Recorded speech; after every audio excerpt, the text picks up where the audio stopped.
ബംഗളൂരുവിൽ കനത്ത മഴ രേഖപ്പെടുത്തുന്നു. ആ മഴയിൽ ബൗറിംഗ് ആശുപത്രിയുടെ മതിലിടിഞ്ഞു വീണ് 7 പേർ മരിച്ചു എന്നുള്ളതാണ് ഇപ്പോൾ പുറത്തുവരുന്ന ഏറെ ദുഃഖകരമായ ഒരു ദൃശ്യങ്ങളാണ് കാണുന്നത്. ഇതിൽ മരിച്ചവരിൽ കൂടുതലും അവിടെ മഴ സമയത്ത് അവിടെ കൂടി നിന്നിരുന്നല്ലേ, അവിടെ അഭയം പ്രാപിച്ചിരുന്ന കുറച്ച് ആളുകളാണ്. അവർ ആ വഴിയോര കച്ചവടക്കാരും അതിൽ ഉൾപ്പെട്ടിട്ടുണ്ട് എന്നാണ് ഇപ്പോൾ അവിടെ നിന്ന് കിട്ടുന്ന വിവരമനുസരിച്ച് പറയുവാൻ കഴിയുന്നത്. എന്തായാലും 7 പേർ മരിച്ചു, 7 പേർക്ക് പരിക്കുണ്ട്.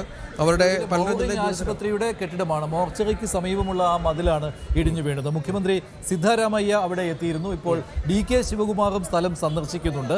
അവിടെ എന്താണ് സംഭവിച്ചത് എന്നുള്ള കാര്യത്തിൽ ഇപ്പോൾ മുഖ്യമന്ത്രി സിദ്ധരാമയ്യ ഇക്കാര്യത്തിൽ വളരെ ദേഷ്യത്തോടു കൂടി തന്നെ പ്രതികരിച്ചിട്ടുണ്ട്. അവിടെ എഞ്ചിനീയറിംഗ് വിഭാഗത്തിന്റെ വീഴ്ചയാണോ തുടങ്ങിയ കാര്യങ്ങൾ അദ്ദേഹം ചോദിച്ചിട്ടുമുണ്ട്. കനത്ത മഴയായിരുന്നു ബംഗളൂരുവിൽ. 5:30യോടുകൂടിയാണ് ഈ സംഭവം ഉണ്ടായിരിക്കുന്നത്. ബൗറിംഗ് ആശുപത്രിയുടെ മതിൽ ഇടിഞ്ഞു വീഴുകയായിരുന്നു. 7 പേർ മരിച്ചു, 7 പേർക്ക് പരിക്കേറ്റിട്ടുണ്ട്. അവശിഷ്ടങ്ങൾക്കിടയിൽ രോഗികളും കുടുങ്ങിയിരുന്നു. അവരെ അടിയന്തര പരിചരണത്തിനായി മാറ്റിയിരിക്കുകയാണ്. വൈകിട്ട് നഗരത്തിൽ കനത്ത മഴയായിരുന്നു. ബൗറിംഗ് ആൻഡ് ലേഡി കഴ്സൺ ആശുപത്രിയുടെ കോമ്പൗണ്ട് മതിൽ ഇടിഞ്ഞു വീഴുകയായിരുന്നു. ശിവാജി നഗറിലാണ് ഈ സംഭവം ഉണ്ടായിരിക്കുന്നത്. പരിക്കേറ്റവരെ ആശുപത്രിയിൽ മുഖ്യമന്ത്രി സിദ്ധരാമയ്യ സന്ദർശിച്ചു. മുതിർന്ന ഉദ്യോഗസ്ഥരിൽ നിന്ന് വിശദമായ വിവരങ്ങൾ അദ്ദേഹം തേടിയിട്ടുണ്ട്. പോലീസ് ഉദ്യോഗസ്ഥർ ഉൾപ്പെടെയുള്ള ഉദ്യോഗസ്ഥരുമായി ആശയവിനിമയം നടത്തിയിരുന്നു സിദ്ധരാമയ്യ. കെട്ടിടത്തിന്റെ നിർമ്മാണത്തിന്റെയും അംഗീകാരത്തിന്റെയും സമയപരിധി മുഖ്യമന്ത്രി ചോദിക്കുകയുണ്ടായി. കെട്ടിടം എപ്പോഴാണ് നിർമ്മിച്ചത്, പ്ലാൻ എപ്പോഴാണ് അനുവദിച്ചത് തുടങ്ങിയ കാര്യങ്ങൾ മുഖ്യമന്ത്രി അന്വേഷിച്ചു. അതായത് അവിടെ ഒരു വീഴ്ച സംഭവിച്ചിട്ടുണ്ട് ആശുപത്രിയുടെ ഭാഗത്ത് നിന്ന് എന്നാണ് അവിടെ നിന്നുള്ള റിപ്പോർട്ടുകൾ സൂചിപ്പിക്കുന്നത്. എഞ്ചിനീയറിംഗ് വിഭാഗത്തിന്റെ പങ്കിനെ പറ്റി സിദ്ധരാമയ്യ അന്വേഷണവും ആവശ്യപ്പെട്ടിട്ടുണ്ട്.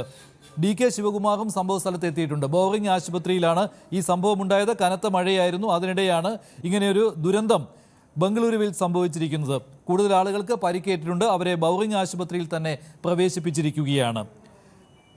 വഴിയോര കച്ചവടക്കാരും ഈ അപകടത്തിൽ പെട്ടിട്ടുണ്ട്, മരിച്ചിട്ടുണ്ട് എന്നുള്ള റിപ്പോർട്ടുകളും വരുന്നുണ്ട്. അതോടൊപ്പം തന്നെ രോഗികളും ഈ ദുരന്തത്തിൽ പെട്ടിരുന്നു. അവർക്കും ജീവഹാനി സംഭവിച്ചിട്ടുണ്ട്. ഒപ്പം ചിലർക്ക് പരിക്കേറ്റിട്ടുണ്ട്. അവരെ ആശുപത്രിയിൽ, അതേ ആശുപത്രിയിൽ തന്നെ പ്രവേശിപ്പിച്ചിരിക്കുന്നു. കൂടുതൽ വിവരങ്ങൾ വന്നുകൊണ്ടിരിക്കുകയാണ്. DK ശിവകുമാറിന്റെ പ്രതികരണം.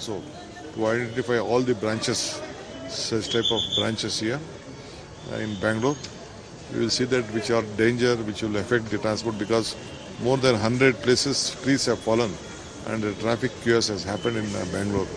When I was traveling from Kanakpur also, I could notice that this type of incident has happened.